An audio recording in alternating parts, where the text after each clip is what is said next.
आप सभी को जय मसीह की।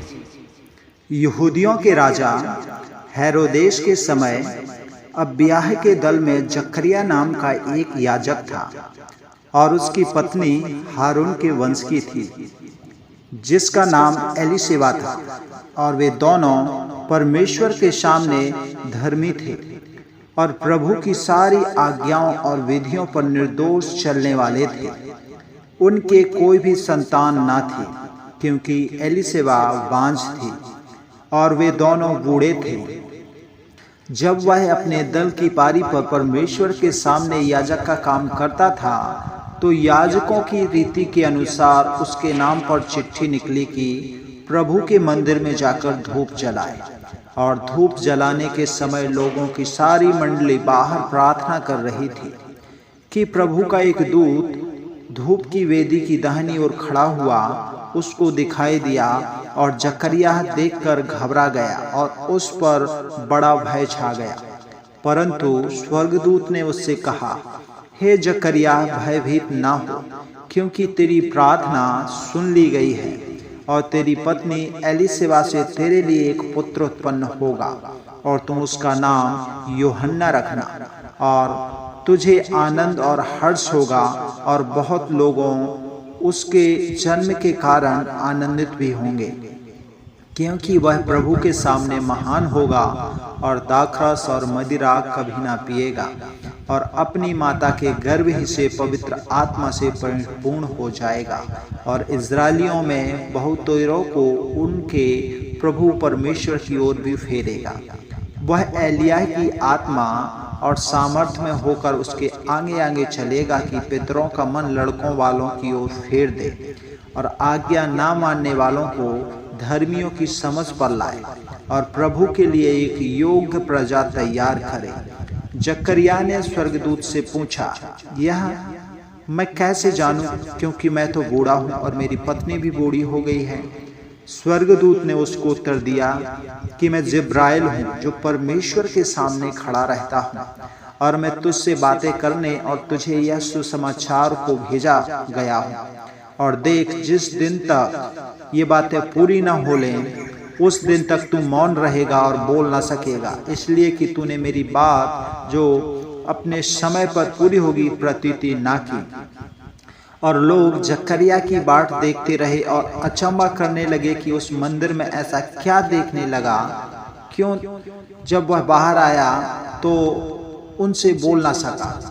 वे जान गए कि उस मंदिर में कोई ना कोई दर्शन इसने पाया जरूर है। और वह उनसे संकेत करता रहा और गूंगा रह गया। जब उसकी सेवा के दिन पूरे हुए तो वह अपने घर चला गया। इन दिनों के बाद उसकी पत्नी एलीशिबा गर्भवती हुई और 5 महीने तक अपने आप को यह कह के छिपाए रखा कि मनुष्य मेरा अपमान दूर करने के लिए प्रभु ने इन दिनों कृपा दृष्टि करके मेरे लिए ऐसा किया है। उन दिनों में मरियम उठकर शीघ्र ही पहाड़ी देश में यहूदा के एक नगर को गई और जकरिया के घर में जाकर एलीशिबा को नमस्कार किया। ज्यों ही एलीशिबा ने मरियम का नमस्कार सुना, त्यों ही बच्चा उसके पेट में उछला और एलीशिबा पवित्र आत्मा से परिपूर्ण हो गई। और उसने बड़े शब्द से पुकार कर कहा, तू स्त्रियों में धन्य है और तेरे पेट का फल भी धन्य है। और यह अनुग्रह मुझे कहाँ से हुआ है कि मेरे प्रभु की माता मेरे पास आई। और देख, ज्यों ही तेरे नमस्कार का शब्द मेरे कानों में पड़ा, त्यों ही बच्चा मेरे पेट में आनंद से उछल पड़ा। और धन्य है वह जिसने विश्वास किया कि जो बातें प्रभु की ओर से उससे कही गई वे पूरी होंगी। तब एलीशिबा के जनने का समय पूरा हुआ और वह पुत्र जनी।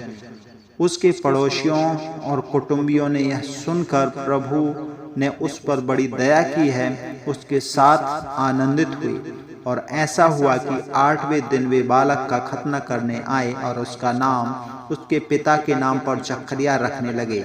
और उसकी माता ने उत्तर दिया कि नहीं, वरन उसका नाम यूहन्ना रखा जाए। और उन्होंने उससे कहा, तेरे कुटुंब में किसी का यह नाम नहीं, तब उन्होंने उसके पिता से संकेत करके पूछा कि तू उसका नाम क्या रखना चाहता है, और उसने लिखने की पट्टी मंगाकर लिख दिया कि उसका नाम यूहन्ना है।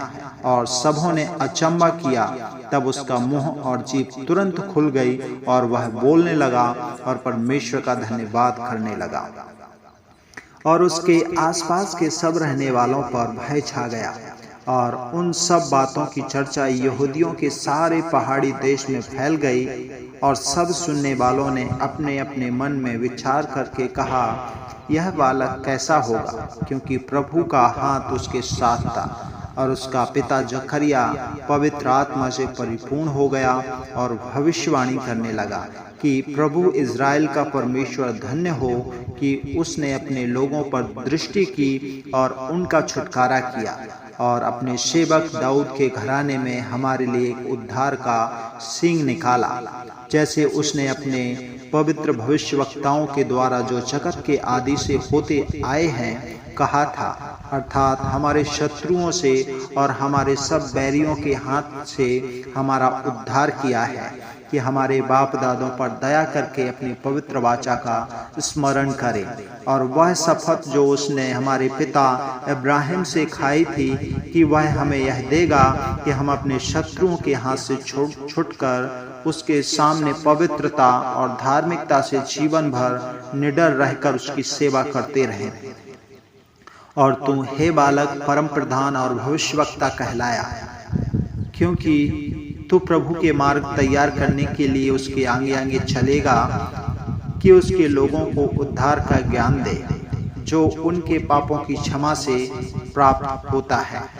यह हमारे परमेश्वर की उस बड़ी करुणा से होगा, जिसके कारण ऊपर से हम पर भोर का प्रकाश उदय होगा, कि अंधकार और मृत्यु की छाया में बैठने वालों को ज्योति दे, और हमारे पांव को कुशल के मार्ग में सीधे चलाए।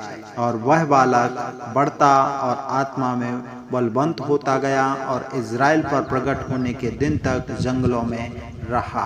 प्रभु आप सबको आशीष दे। God bless you.